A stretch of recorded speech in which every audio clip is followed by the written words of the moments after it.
Okay, तो हमारा ये तीसरा अध्ययन होगा, तीसरा पार्ट जो हम आज स्टडी करने वाले हैं कि जब हम यीशु को अपने उद्धारकर्ता रूप से ग्रहण करते हैं, जब हम यीशु को हम एक्सेप्ट करते हैं हमारे उद्धारकर्ता के रूप से, तो परमेश्वर हमें बदले में क्या देता है। जब हम परमेश्वर का संतान बनते हैं उस समय प्रभु यीशु मसीह हमें क्या देता है? क्या पैसा देता है? क्या सोना चांदी देता है? ठीक है, उसके ऊपर हम चर्चा करेंगे। जैसे कि बहुत से लोग आज मसीहों को बदनाम किए जाते हैं कि मसीह समाज में आ जाओ तो तुम्हें ये मिलेंगे वो मिलेंगे, ऐसा करके आज लोगों को गुमराह करते हैं। प्रचार भी की जाती है कि अगर यीशु मसीह के पास आएंगे तो आपके सारे समस्या खत्म हो जाएंगे। अगर आप यीशु मसीह के पास आएंगे आपका आर्थिक समस्याओं का कभी कमी घटी नहीं होंगे। अगर आप यीशु मसीह के पास आएंगे आपको कभी रोग बीमार नहीं होंगे। तो न जाने बहुत सारी ऐसी झूठी शिक्षाएं आज फैल रही है। और आज जो अन्य जाति लोग हैं वे सब भी हमें बदनाम करते हैं, जहां पर कहते हैं कि समोसा देकर, चावल देकर, तेल देकर, आटा देकर बहुत सारे गरीब लोगों को जो मासूम है उन लोगों को मसीही समाज में खींचा जाता है, समोसा के द्वारा, चावल बैग के द्वारा, पैसों के द्वारा। ठीक है, लेकिन जब हम यीशु को ग्रहण करते हैं, यीशु हमसे कुछ वादा करता है कुछ देने के लिए। जैसे हम 2 हफ्ते के अंदर हमने देखें कि हम क्या क्या हमने पाए हैं, हम क्या क्या प्राप्त करते हैं परमेश्वर की ओर से। हम क्षमा प्राप्त करते हैं, हम परमेश्वर का संतान बन जाते हैं। राइट, तो आज हम और भी नए नए विषयों को हम देखने वाले हैं। आइए हम सब लोग अपने बाइबल को खोलेंगे। तो आज के लिए हम पहला वचन खोलेंगे, इफिसियों 1 में खोलेंगे हम, इफिशियंस चैप्टर 1।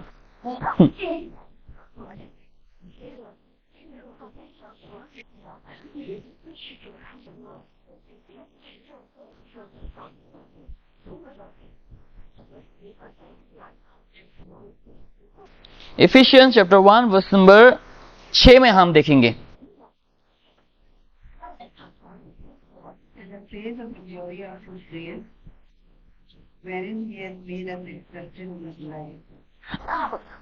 ओके, हिंदी में कोई पढ़ सकता है?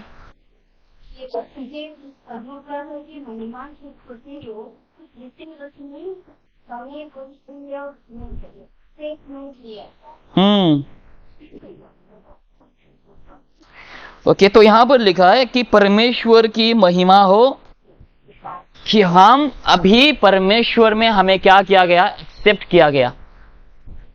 ओके, अभी देखो हम परमेश्वर के परिवार में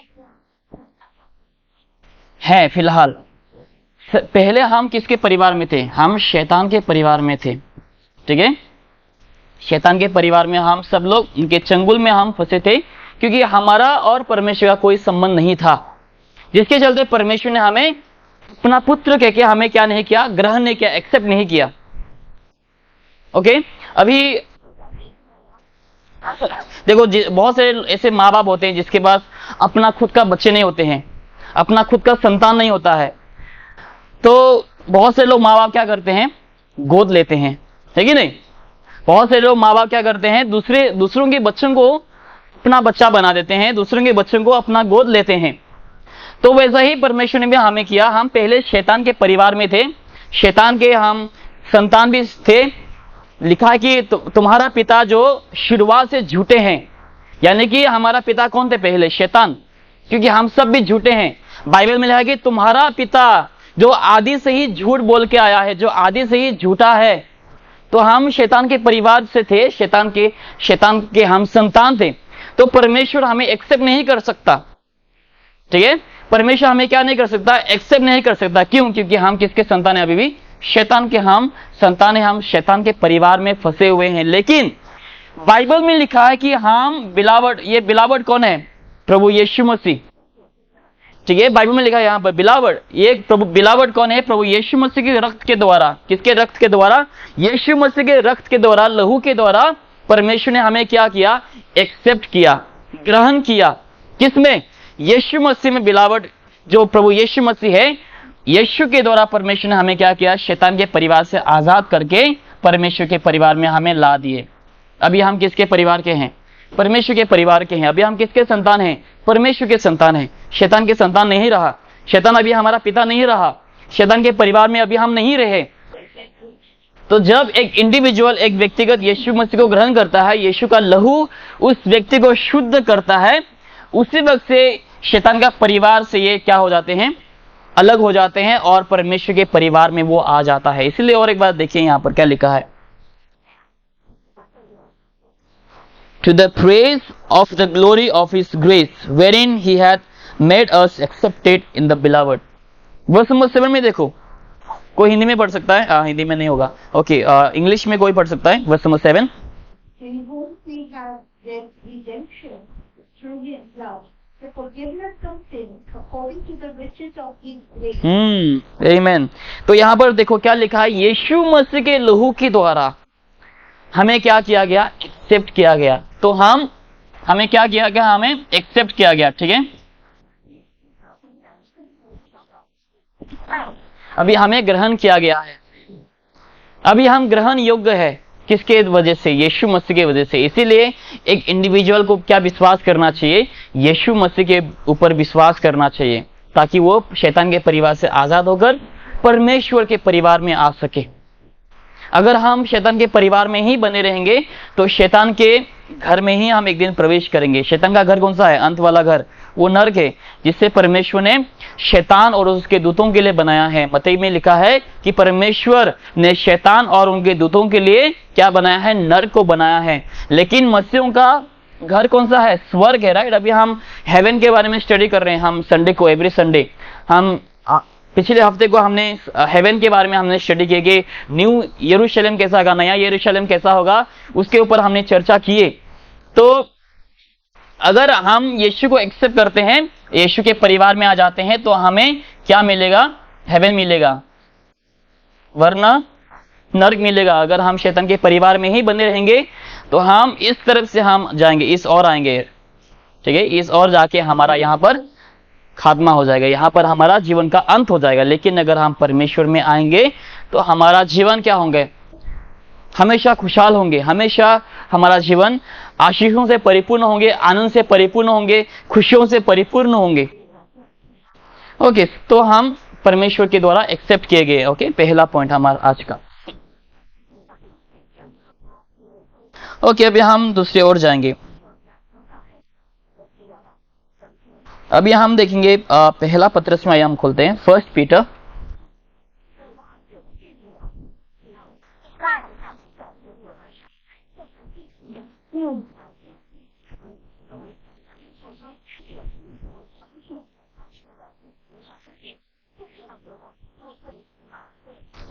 chapter 1 verse number 18-19। For as much as ye know that ye were not redeemed with corruptible things, as silver and gold, from your vain conversation received by tradition from your fathers, but with the precious blood of Christ, as of a lamb without blemish and without spot। Okay, Hindi में कोई पढ़ सकता है? हम पंछी मोची हमारा Nigma चाल चलन जो बापदादों से चला आता है, से तुम्हारा सारा चांदी सोनी तथा नाशवान वस्तुओं के द्वारा नहीं हुआ, और निर्दोष और निष्कलंक मुझे मतलब मसीह के बहुमूल्य लहू के द्वारा। ओके,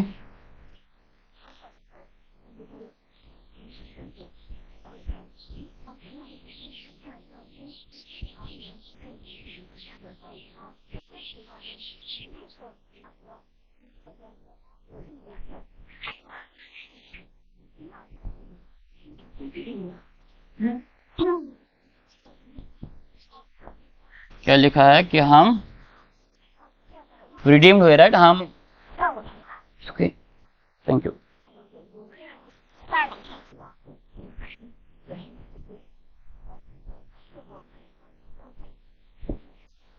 ओके, इसी के साथ आप और एक वचन मेरे साथ खोलें ताकि हम बाद में और दोबारा ना खोलें। 1 कोरिन्थियन, पहला कोरिन्थियो अध्याय 6, 1 कोरिन्थियंस chapter 6 verse 19 and 20.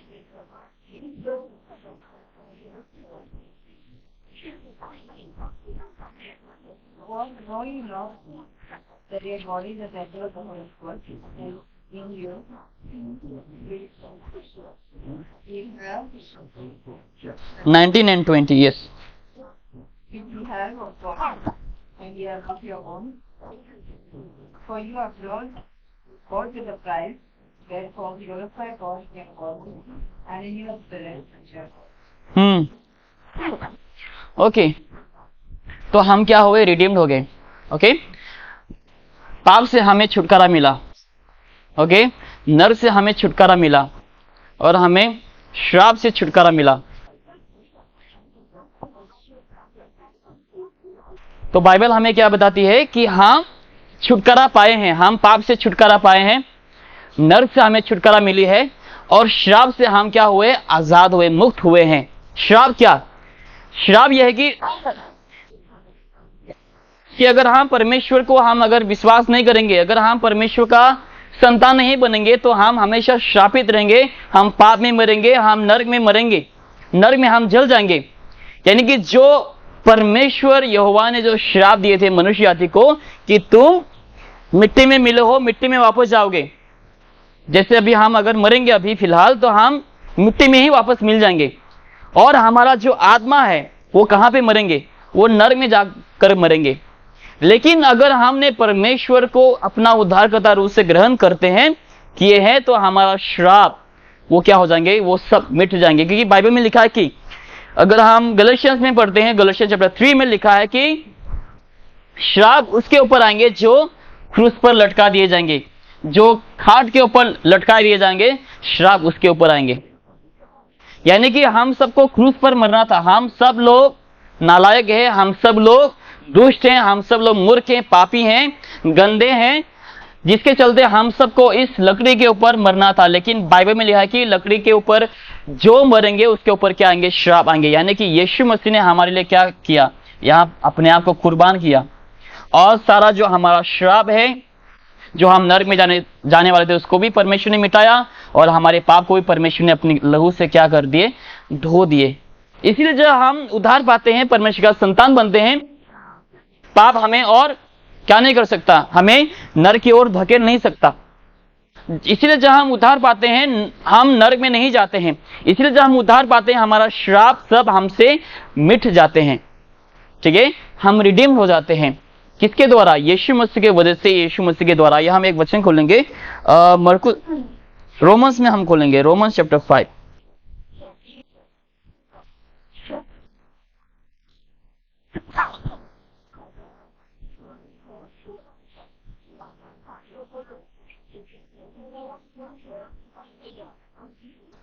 Romans chapter 5.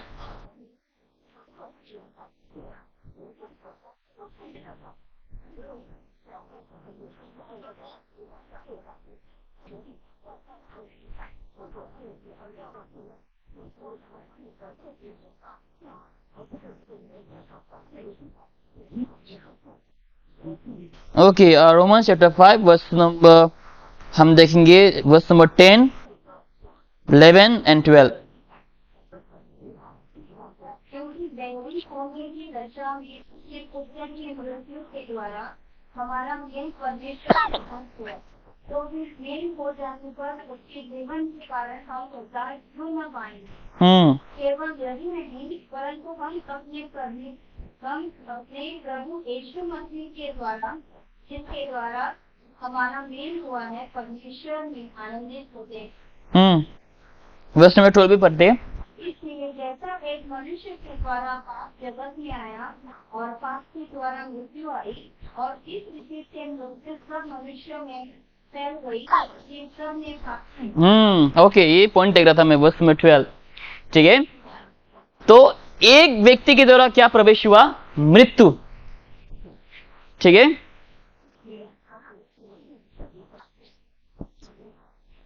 मनुष्य जाति के द्वारा क्या हुआ?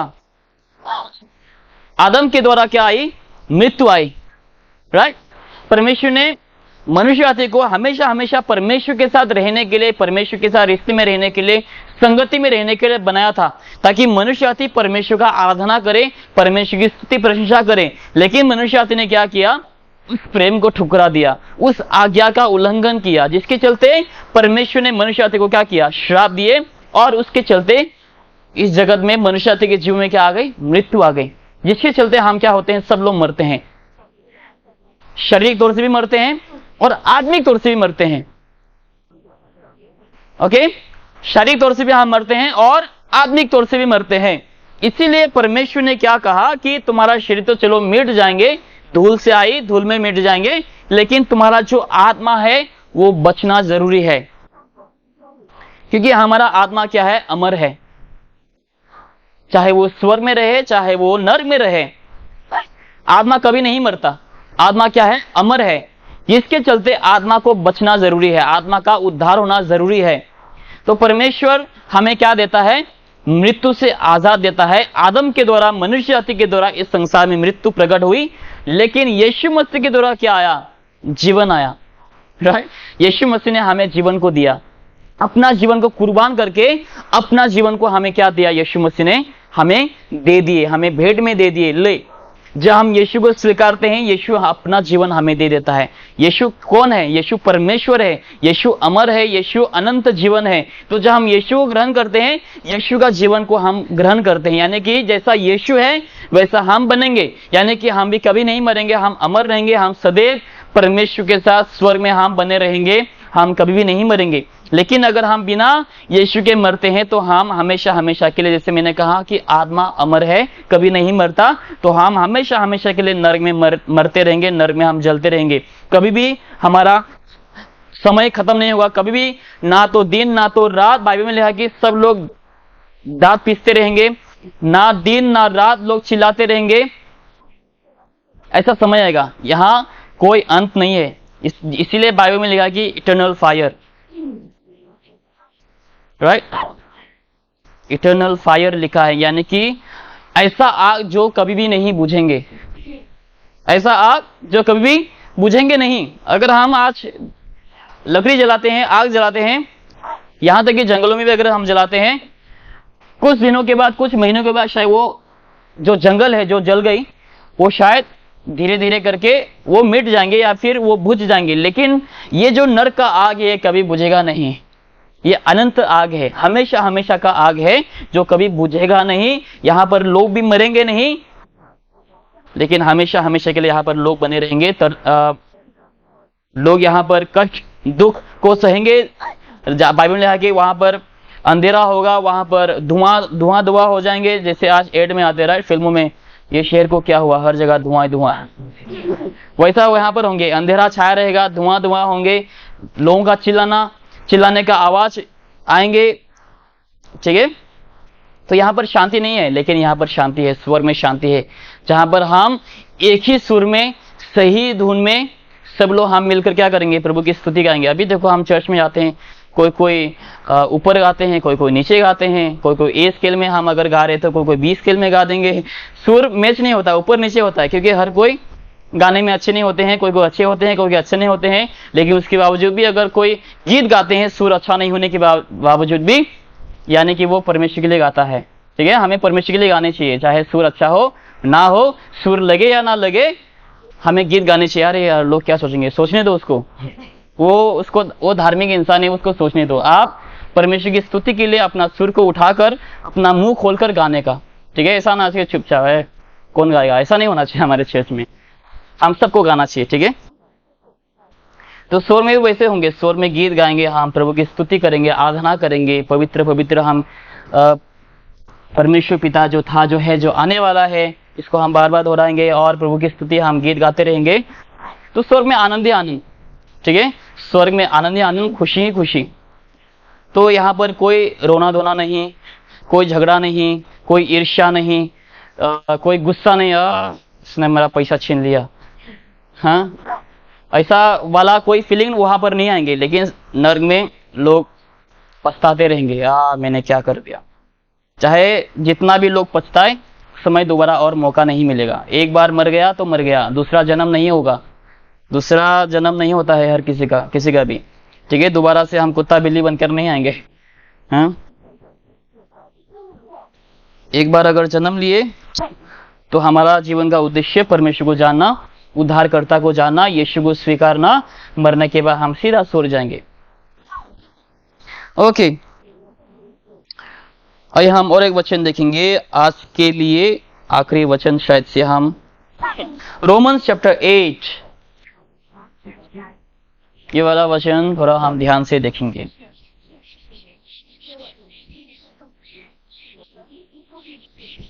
Romans chapter 8 verse number 9. We are not in the flesh, but in the spirit. If so be that the Spirit of God may in you. Now, if any man have not the Spirit of Christ, he is none of him.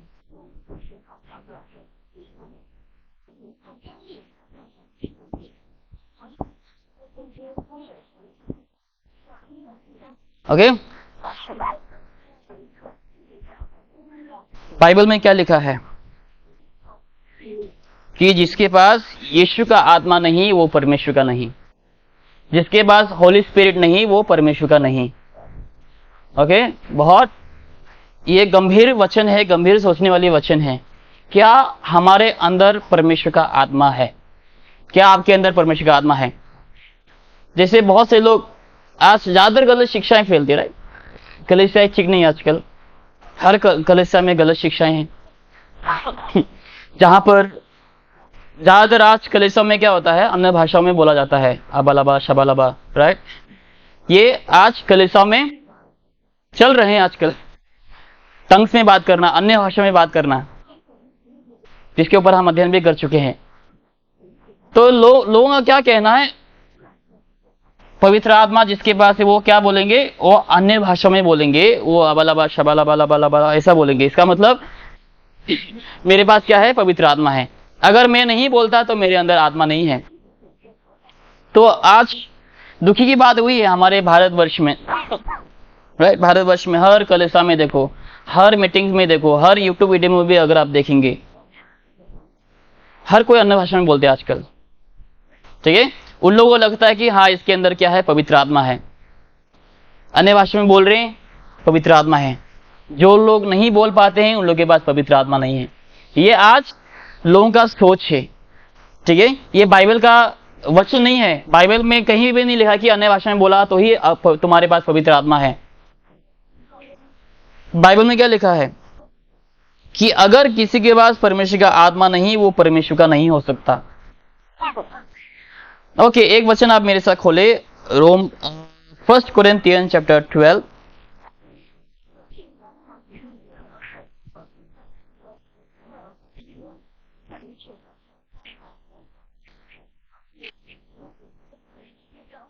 पहला कुरिन्थियों अध्याय 12 वचन 12 और 13। क्योंकि जिस प्रकार देह तो एक है और उसके अंग बहुत से हैं, और उस एक देह की सब अंग बहुत होने पर भी सब मिलकर एक ही देह है। उसी प्रकार मसीह भी, क्योंकि हम सब ने, क्या यहूदी हो क्या यूनानी, या दास हो क्या स्वतंत्र, एक ही आत्मा के द्वारा एक देह होने के लिए बपतिस्मा लिया और हम सबको एक ही आत्मा पिलाया। ओके, ठीक है। अभी हम समझते हैं यहाँ पर कि पवित्र आत्मा का बपतिस्मा क्या होता है, ठीक है। Baptism of the Holi spirit. लोग कलीसिया में प्रचार किए जाते हैं कि पवित्र आत्मा का बपतिस्मा मतलब कि पासवान तुम्हारे ऊपर हाथ रखेंगे, प्रार्थना करेंगे, तुम्हें नीचे गिराएंगे, तुम्हारा शरीर हिलेगा, तुम चिल्लाओगे, उसके बाद तुम अन्य भाषाओं में बोलोगे। वो क्या होता है, अन्य भाषाओं में बोलना, यानी कि तुम पवित्र आत्मा को ग्रहण कर चुके हो, ऐसा लोग आज सिखाते हैं। ओके, लेकिन बाइबल हमें क्या बताती है यहाँ पर, आइए हम इसको थोड़ा सा हम चर्चा करेंगे इसके ऊपर। बाइबल में लिखा है कि एक ही शरीर है। कितना शरीर? एक ही शरीर है। ओके, तो यहाँ पर हर कोई क्या है, यहूदी है, यूनानी है, अन्य जाति है, ठीक है, यह संसार है और ये एक ही देह है। ये किसका देह है? यीशु का देह है।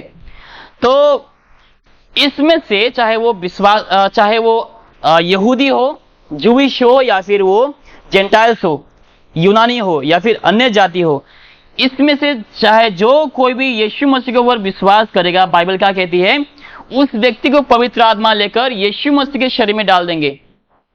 ठीक है, आप समझने के लिए कोशिश करें। ये पूरा संसार है, ये इस संसार में लोग भरे हुए हैं, बहुत सारे धर्मों के साथ, बहुत सारे जातियों के साथ, यहूदी है, यूनानी है, अन्य जाति। तो इनमें से जो कोई भी यीशु मसीह के ऊपर विश्वास करता है, ठीक है, जो कोई भी अपना विश्वास को यीशु के ऊपर रखता है, बाइबल कहती है कि पवित्र आत्मा, कौन? पवित्र आत्मा उस व्यक्ति को लेकर यीशु मसीह के शरीर में डाल देता है। ठीक है, चाहे वो कौन सी भी देश की हो, ये भी उद्धार पाया, इसको भी पवित्र आत्मा लेकर यीशु मसीह के शरीर में डालते हैं। इसने उद्धार पाया, इसको भी प्रभु यीशु मसीह शरीर में क्या करते हैं? पवित्र आत्मा बैप्टाइज करता है। बैप्टाइज मतलब क्या है? बैप्टिज्म मतलब क्या होता है? बैप्टिज्म मतलब किसी चीज के अंदर डुबाना। ठीक है, उसको हम बपतिस्मा कहते हैं। बपतिस्मा का सिंपली अर्थात ये है कि चाहे वो पानी हो, चाहे वो आग हो, चाहे वो कौन सी भी चीज हो, बपतिस्मा का मतलब ही होता है कि डुबाना। स्प्रिंकल नहीं होता है, छिड़काव बपतिस्मा नहीं होता है। जैसे कलीसिया में क्या होता है, छिड़क के लोगों का बपतिस्मा दे देता है, स्प्रिंकल, या फिर बस पानी लिए और थोड़ा सा टच किए, क्रॉस का सिंबल किए, बपतिस्मा हो गया। वैसा नहीं, बपतिस्मा का मतलब डुबाना होता है। चाहे वो पानी का बपतिस्मा हो, आग का बपतिस्मा हो, चाहे जो कुछ भी हो, उसमें डुबाना होता है। तो पवित्र आत्मा का बपतिस्मा क्या होता है कि पवित्र आत्मा हमें लेकर यीशु मसीह के शरीर में डुबा देते हैं, यीशु मसीह के शरीर में हमें डाल देते हैं। उसको हम पवित्र आत्मा का बपतिस्मा कहते हैं। देखो और एक बार हम देखते हैं, for verse number 12, for as the body is one, एक ही शरीर है। ठीक है, अब यहां पे समझे, एक ही शरीर है, and had many members, and all the members of that one body being many are one body, so also is Christ.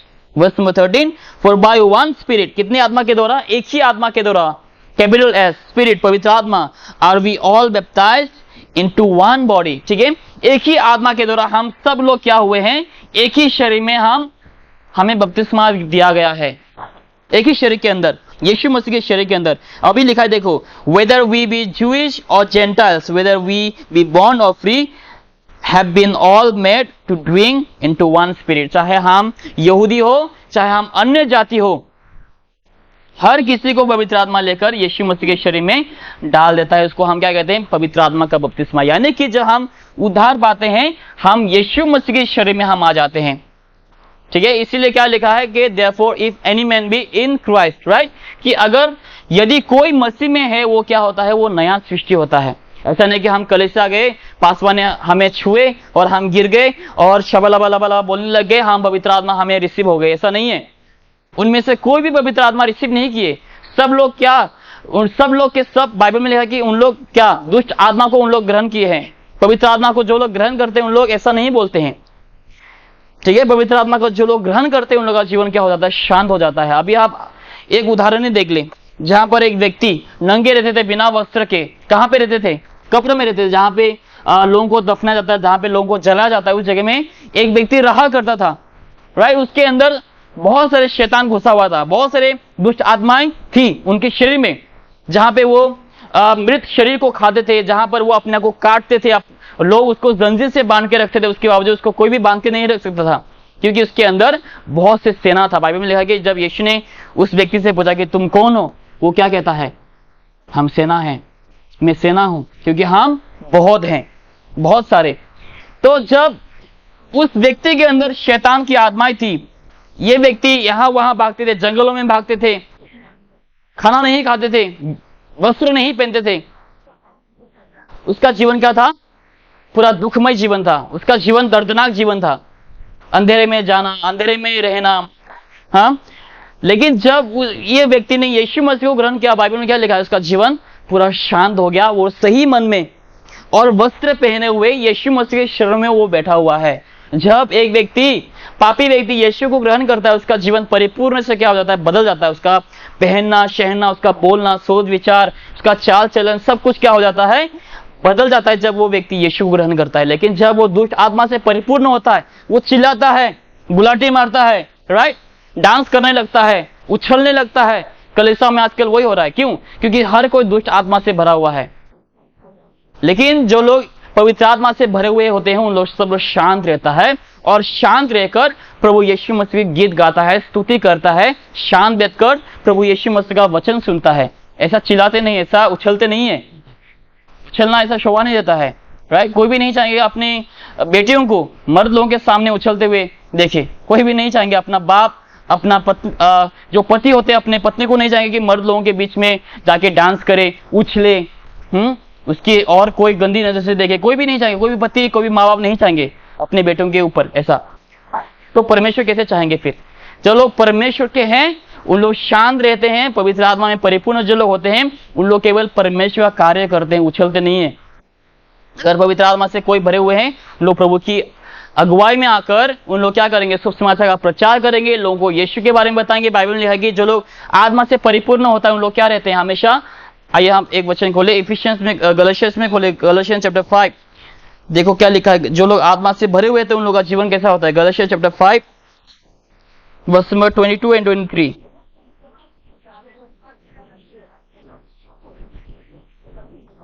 But the fruit of the Spirit is love, joy, peace, long suffering, gentleness, goodness, faith, meekness, temperance. Against such there is no law. ये Bible कहती है हमें, जो लोग आत्मा से भरा हुआ है, जिसके अंदर पवित्र आत्मा है, ठीक है।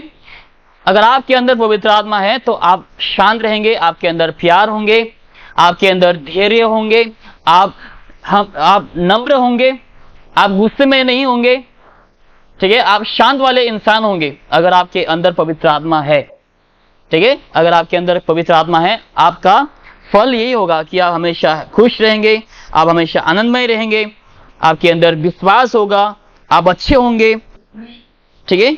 वही बाइबल हमें बताती है। और एक वचन आप मेरे साथ खोले, इफिशियंस चैप्टर 5। देखो, अगर आपके अंदर पवित्र आत्मा है, अगर आप पवित्र आत्मा से भरे हुए हैं तो आप कैसे बर्ताव करेंगे, आप क्या क्या करेंगे।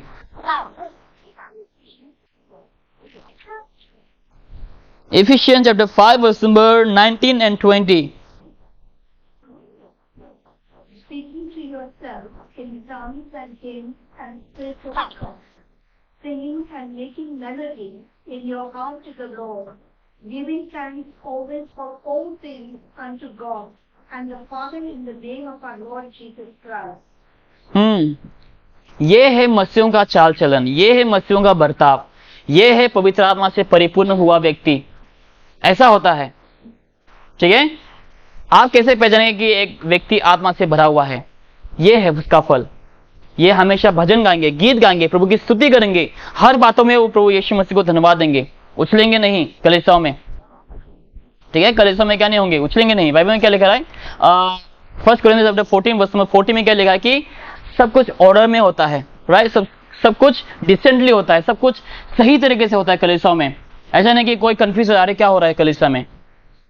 अगर कोई उछलेंगे, अगर कोई बड़बड़ाएंगे बिना कोई मतलब के अबलबा शबलबा लबलबा, तो अन्य जो जाति लोग होंगे, जो अविश्वासी लोग कलीसिया में जब प्रवेश करेंगे, लोग क्या हो जाएंगे? उस समय कंफ्यूज हो जाएंगे, अरे क्या चल रहा है भाई। शायद उन लोग काला जादू कर रहे, शायद सब मंत्र वंत्र बोल रहे, शायद आत्मा को बुला रहे हैं, शायद हाँ तंत्र मंत्र बोल रहे हैं, राइट। जैसे साधु संत लोग क्या करते हैं, उन लोग तंत्र मंत्र बोलते हैं, राइट। शादियों में भी होता है, मंत्र पढ़ते हैं। बाबा लोग क्या करते हैं? मंत्र पढ़ते हैं, राइट। वैसा जब अन्य जाति लोग कलीसिया में प्रवेश करेंगे, उन लोग क्या देख पाएंगे उस समय? अरे कोई गुलाटी मार रही है, अरे कोई तो गिरी हुई है यहाँ पर, किसने चद्दर ढक दिया, अरे एक सिस्टर बहन उछल रही है, पूरा क्या हो रहा है, क्या चल रहा है। कोई चिल्ला के शाबाला बाला बाला बाला ऐसा बोल रहे हैं, कोई कुछ समझ में आ रहा है, वहां पर परमेश्वर की महिमा नहीं हो रहा है। बाइबल में क्या लिखा है? कलीसिया में परमेश्वर को महिमा मिलनी चाहिए। लेकिन इसके द्वारा क्या हो रहा है? कोई अगर नीचे सोई हुई है कोई औरत, तो जो बाकी मर्द लोग आते हैं उन लोग क्या देंगे? उसमें गंदी नजर देंगे, राइट। अगर कोई महिला उछल रही है तो बाकी मर्द लोग क्या करेंगे? उस औरत के ऊपर ताकेंगे और गंदी नजर को देंगे। उससे क्या हो रहा है? परमेश्वर को महिमा मिल रही है या शैतान को महिमा मिल रही है? किसको महिमा मिल रही है? शैतान को, राइट। परमेश्वर को नहीं मिल रही है।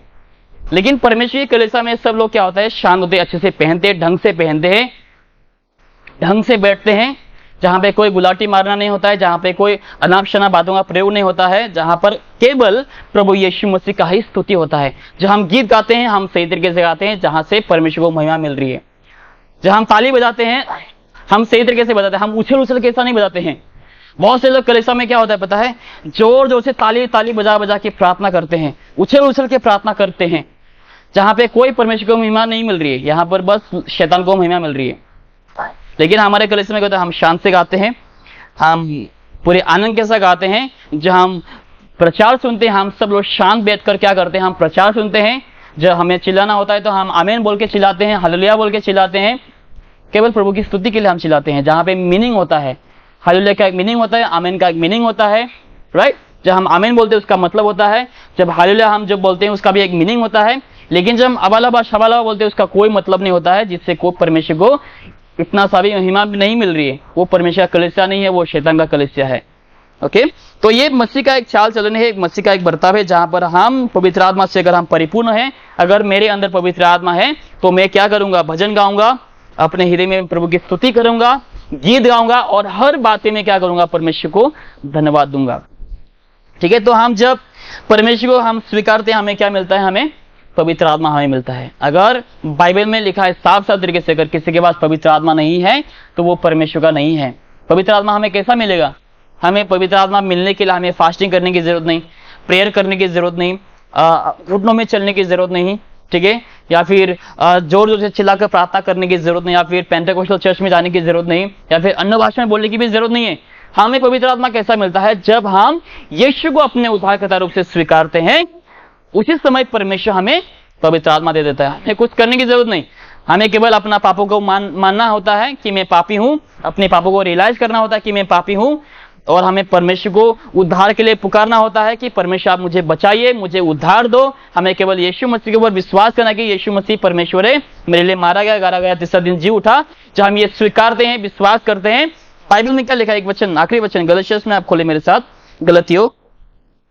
देखो उस समय परमेश्वर हमें क्या देता है, जब हम यीशु को स्वीकारते हैं, ग्रहण करते हैं, इसके लिए हमें फास्टिंग की जरूरत नहीं, प्रेयर की जरूरत नहीं, पेंटेकोस्टल चर्च में जाने की जरूरत नहीं। लेकिन जब हम उद्धार पाते हैं, यीशु को स्वीकारते हैं अपने उद्धार की तरफ से, गलातियन चैप्टर 4 वर्स नंबर 6 में देखो क्या लिखा है, और तुम जो पुत्र हो, परमेश्वर ने अपने पुत्र की आत्मा को जो हे पिता के घर पुकारता है, हमारे हृदय में भेजा। ठीक है, हमारे हृदय में परमेश्वर ने यीशु मसीह का पवित्र आत्मा को क्या कर दिया, हमारे हृदय में उंडल दिया है। कैसे उंडला है, वही जब हम उद्धार पाते हैं। ठीक है, जब हमारा उद्धार होता है उसी वक्त बाइबल में लिखा है, बाइबल में प्रभु यीशु मसीह ने भी वादा किया है कि मैं और मेरा पिता, मैं तुम्हें क्या करूंगा, और एक सहायक भेजूंगा, पवित्र आत्मा भेजूंगा, और वो बाइबल में लिखा है कि वो तुम्हारे संग हमेशा हमेशा के लिए रहेगा। ऐसा नहीं कि वो कुछ पल के लाएगा छोड़ के चलेगा, नहीं। बाइबल में लिखा कि जब हम उद्धार पाते हैं उसी वक्त परमेश्वर हमें पवित्र आत्मा दे देता है। इसके लिए हमें पेंटेकोस्टल चर्च जाने की जरूरत नहीं, फिर से बात दोहरा रहा हूं मैं, पेंटेकोस्टल चर्च जाने की जरूरत नहीं, प्रार्थना करने की जरूरत नहीं, या फिर घुटनों में चलने की जरूरत नहीं, या फिर कुछ मुर्गी काटने की भी जरूरत नहीं। हमें पवित्र आत्मा तब मिलता है जब एक व्यक्ति का उद्धार होता है। जब मैं यीशु के ऊपर विश्वास करता हूं, पवित्र आत्मा खुद मुझे यीशु मसीह के शरीर में डाल देता है, और उसी वक्त, ठीक है, ऐसा नहीं कि 2 दिन बाद, ऐसा नहीं कि 10 सेकंड बाद, ऐसा नहीं कि 15 सेकंड के बाद, जिस क्षण मेरा उद्धार होता है उसी क्षण पवित्र आत्मा मुझे मिल जाता है। अगर मैंने 8:30 को मैंने यीशु ग्रहण किया तो 8:30 को ही मुझे पवित्र आत्मा मिलता है, 10 दिन बाद नहीं, या फिर आधा घंटे के बाद नहीं, उसी वक्त। ठीक है, पिता पुत्र पवित्र आत्मा तीनों मुझ में समा जाएंगे। इसलिए यीशु के बारे में बाइबल में लिखा है कि यीशु में सब फुलनेस ऑफ गॉड है, यानी कि ट्रिनिटी जो है यीशु मसीह में है। यानी कि जब मैं यीशु ग्रहण करता हूं, मैं क्या ग्रहण करता हूं, पिता पुत्र पवित्र आत्मा तीनों को मैं क्या करता हूं, अपने जीवन में ग्रहण करता हूं उसी वक्त। ठीक है, जिस समय यीशु को मैं पुकारता हूं उद्धार के लिए, उसी वक्त मैं पवित्र आत्मा को भी ग्रहण करता हूं। तो हमें क्या मिलता है, पवित्र आत्मा मिलता है जब हम उद्धार पाते हैं। इसलिए जब हमें पवित्र आत्मा मिलता है, हमें पवित्र आत्मा की अगुवाई में उसी दिन से, उसी समय से हर दिन पवित्र आत्मा की अगुवाई में हमें चलना चाहिए। तो पवित्र आत्मा हमें क्या करता है, गाइड करता है, हमारे मसीह जीवन में हमें वो सहायता करता है। सहायता जब करेंगे, जब हम अनुमति देंगे, ठीक है। जब हम प्रार्थना करेंगे पवित्र आत्मा को अगुवाई करने के लिए, पवित्र आत्मा हमें परिपूर्ण करने के लिए, इसलिए लिखा है कि तुम द्राक्षारस में तुम क्या ना हो, तुम द्राक्षारस में मत फंसो, लेकिन तुम पवित्र आत्मा में परिपूर्ण हो जाओ। ठीक है, हमें हर दिन प्रार्थना करना चाहिए, परमेश्वर आप मुझे अपनी पवित्र आत्मा से क्या कर, परिपूर्ण कर। क्योंकि जब हम आत्मा में चलेंगे तो हम शरीर के अभिलाषा में नहीं चलेंगे। जब हम आत्मा में चलेंगे तो हम शारीरिक विषय के बारे में नहीं सोचेंगे। जब हम आत्मा में चलेंगे तो हम परमेश्वर के विरुद्ध पाप भी नहीं करेंगे। जब हम आत्मा में चलेंगे, हम आत्मा के सुनेंगे और हम हमारे जीवन के द्वारा परमेश्वर हम हमेशा खुश कर पाएंगे। नहीं तो हम हमेशा क्या हो जाएंगे, शरीर में ही चलेंगे, शरीर में ही चलेंगे और हमारा जीवन में कोई फल नहीं आएंगे। और बाइबल में ये भी लिखा है कि अगर तुम फल को नहीं ला पाओगे तो यीशु मसीह तुम्हें काट के फेंक देगा। ठीक है, इसलिए हमें मसीह जीवन में फल लाना चाहिए। वो फल को हम तभी ला पाएंगे जब हम पवित्र आत्मा की अगुवाई में चलेंगे। आइए हम इस समय प्रार्थना करेंगे। हम सभी लोग आंखें बंद कर देंगे इस समय।